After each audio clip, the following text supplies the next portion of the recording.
Donc, on va essayer de voir comment se connecter. Donc, je partage mon écran.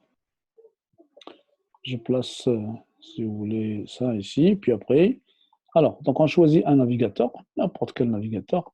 Puis après, on va, on va juste taper l'adresse, le lien URL ecampus-fssm.k.humain.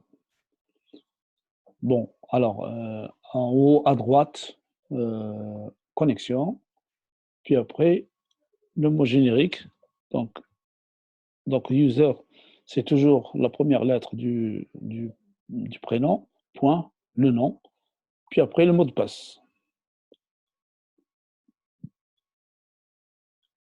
Connexion. Donc, une fois qu'on est connecté, évidemment, on peut enregistrer le mot de passe si on le souhaite, si c'est notre ordinateur. Donc, à droite, complètement, vous avez les utilisateurs qui sont en ligne dans les 5 premières minutes, 5 dernières minutes plutôt. Donc là, par exemple, vous voyez, à droite, donc vous avez un tableau de bord, vous avez un calendrier pour fixer les dates, devoirs, etc., contacts ou pour les étudiants. Puis après les cours que vous réalisez. Alors, normalement, vous avez un tutoriel utilisation Moodle. Donc, vous pouvez cliquer dessus, puis après, vous avez différentes étapes à suivre, si vous voulez, pour fabriquer des étiquettes, des devoirs, des ressources Moodle.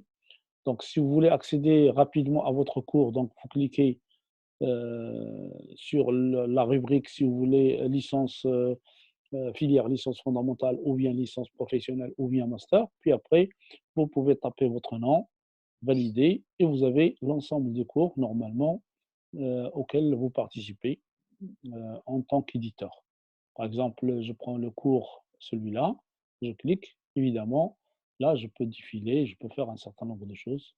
D'accord? Donc, si je veux éditer mon cours, il suffit de cliquer ici, puis après, j'active le mode édition. Donc, une fois le mode édition activé, évidemment, vous pouvez faire des changements. Là, par exemple, ce sont des étiquettes.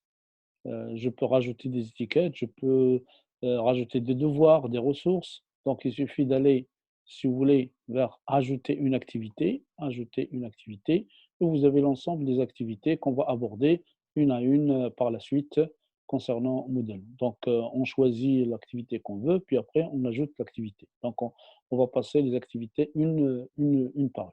Donc, ça suffit pour cette vidéo. Donc, on va tout simplement finaliser.